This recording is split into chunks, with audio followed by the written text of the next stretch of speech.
First, turn off the power to the furnace. Next, turn off the gas. There are two 5/16" screws holding on the top panel and one screw holding on the bottom panel.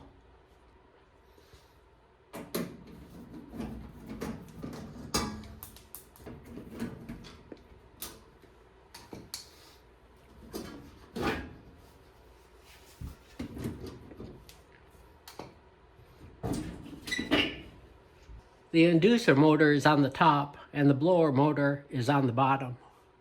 The blower motor is hidden from view inside this fan housing. These are the wires that come out of the blower motor. We can't really see where they plug into because of this connection of wires, so we're going to snip this zip tie.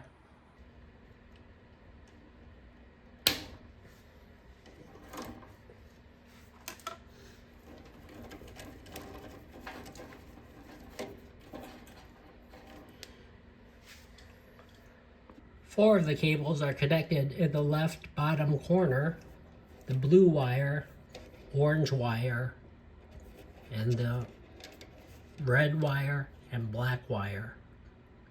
You want to remember which colors go where so you can hook up the new motor properly. We also have a white wire that connects to the top left corner of the board. It's this wire here, the second one in.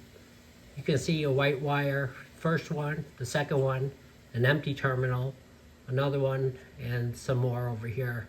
These are all neutrals, as it says upside down here on the circuit board. There are also two motor wires that come up to a capacitor. The capacitor is held in place by two screws. This fan housing is held in place by two screws going into the top. One on this side, one on this side. They're 5/16" screws.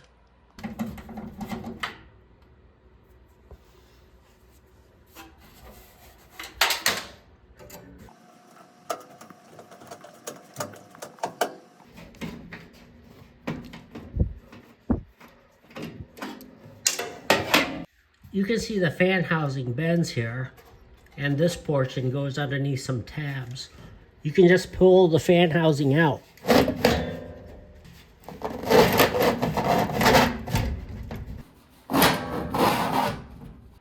As you pull the fan housing out, it runs into some screws here, 4 of them, that come in from the top side. Now on the top side, it's hard to access those screws, so we're going to just try to bend the housing down around those.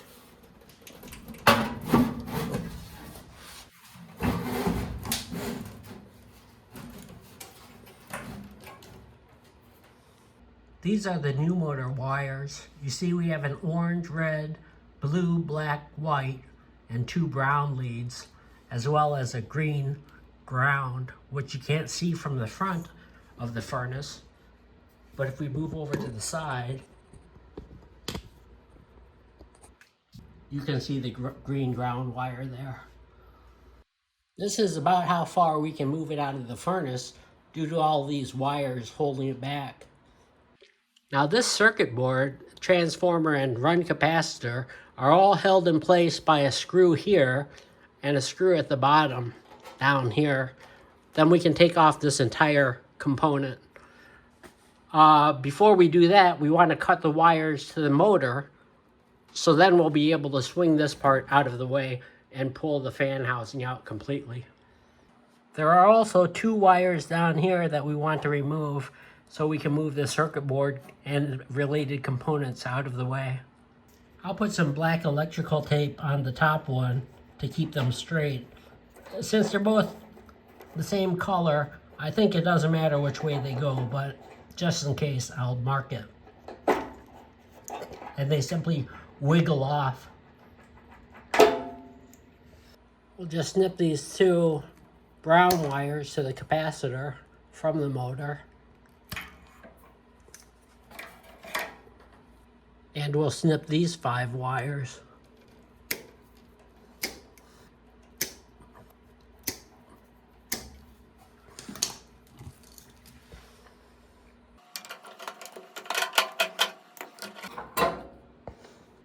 Now hold the sheet metal assembly in place so it doesn't fall down when you remove the screw.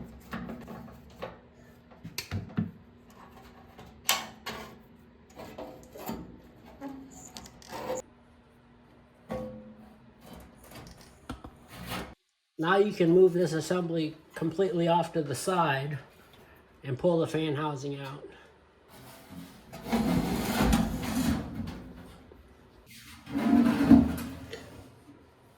This is looking in the left side of the fan housing.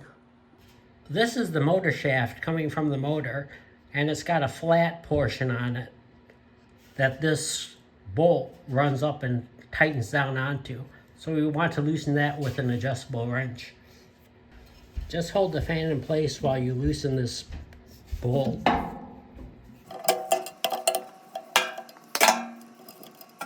Remove the ground 5/16 inch.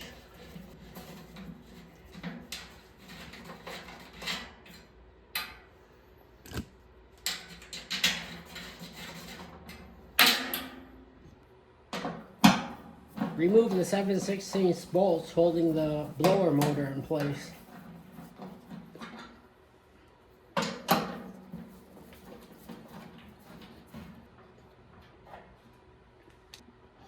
The washer is stuck onto the rubber part here. It's an insert.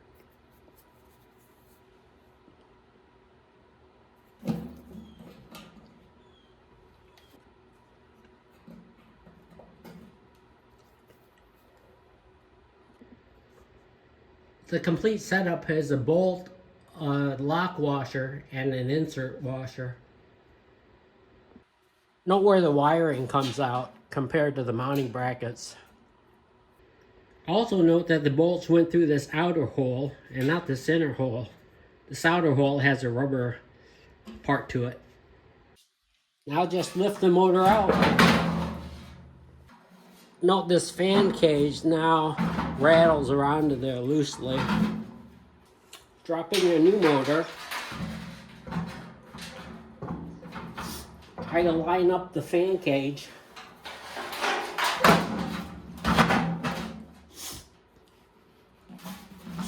You have to rotate it a bit to fit into that the motor shaft with a flat spot to match up with the retaining bolt on the other side. Oh, this new motor does come with the washer insert. So we just need the lock washer on the other side of the bolt. Then it becomes a matter of lining up these bolts with the holes.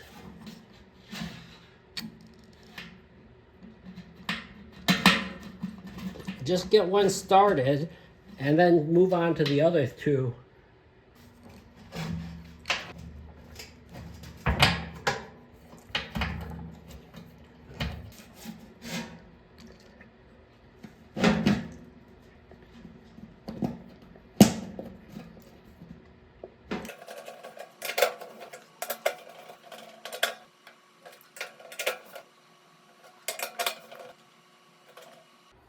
Attach the ground wire, this green cable,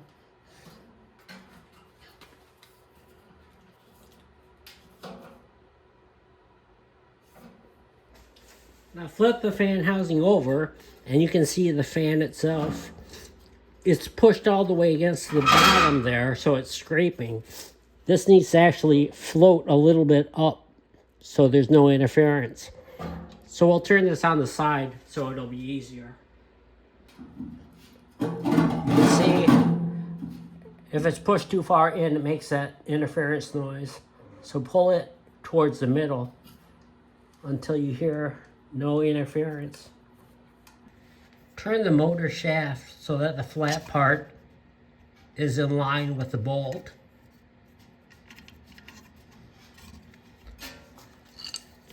Then tighten the bolt.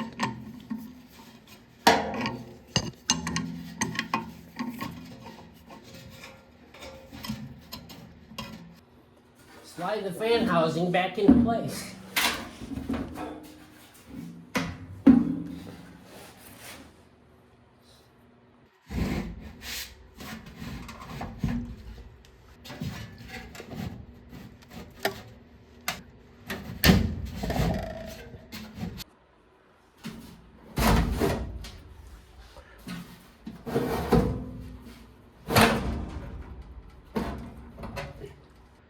Remember to pull down on the outside to clear the screws that are in the way. Push the fan housing back so it's almost all the way in, and then you can install the circuit board holder. But before you install the circuit board holder, we want to take out the run capacitor and replace it. These are 5/16 screws.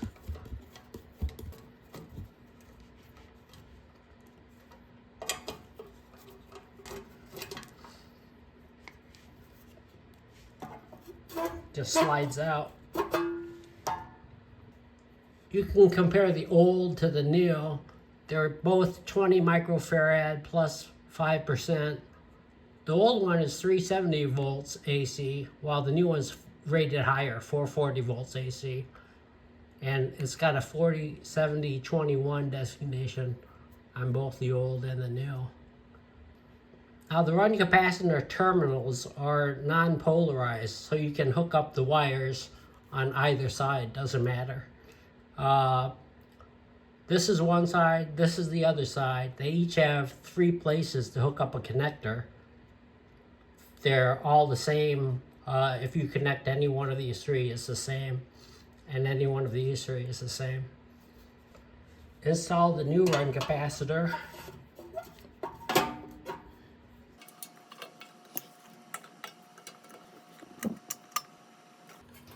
Reinstall the circuit board assembly. Start the screw at the top and then start the screw on the bottom to make sure they both fit before you tighten them down.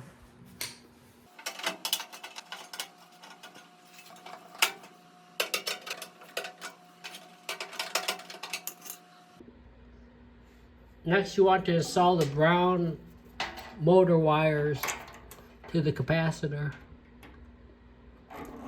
They just wiggle on.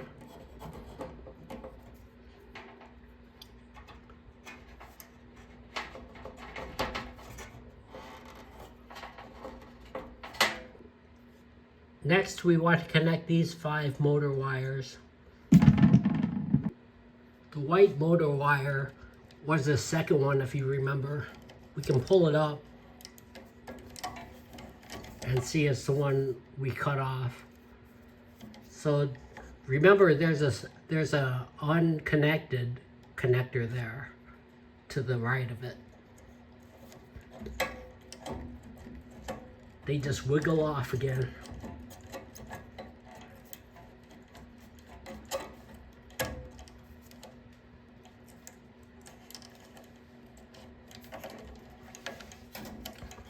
Take your white wire and connect it.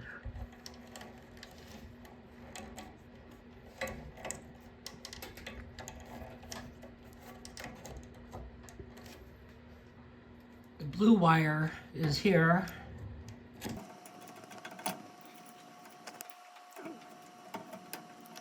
The orange wire next to it.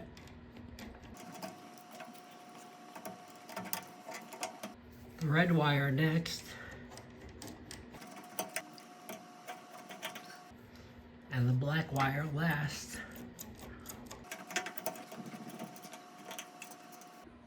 Now as you push the fan housing back, you have to make sure to bend down a little bit to clear the screws that are in the way.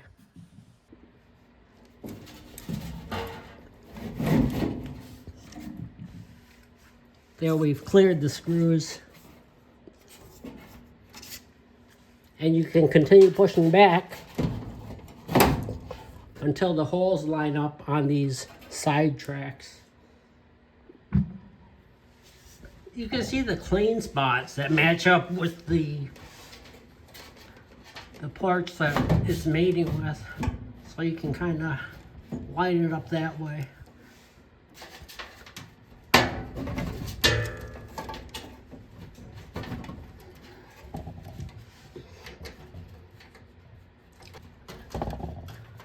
Just get it started and then try the other side.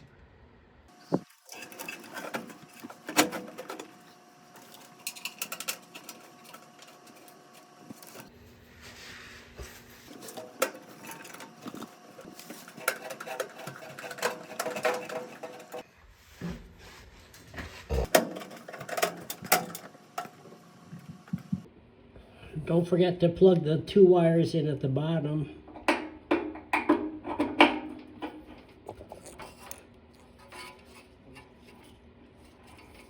I marked the top one with electrical tape, if you remember.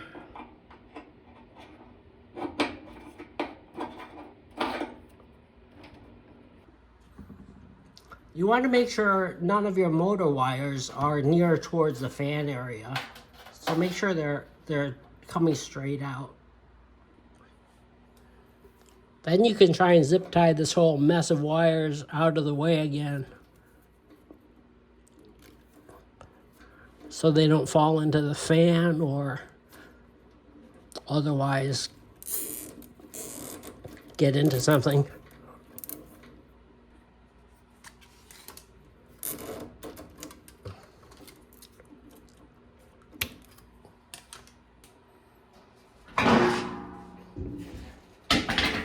Then install the bottom shield.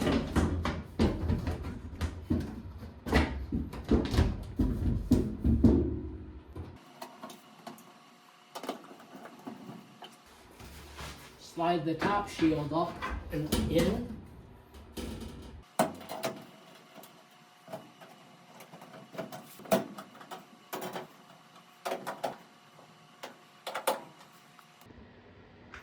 Turn on the gas. Turn on the power, and you're all set.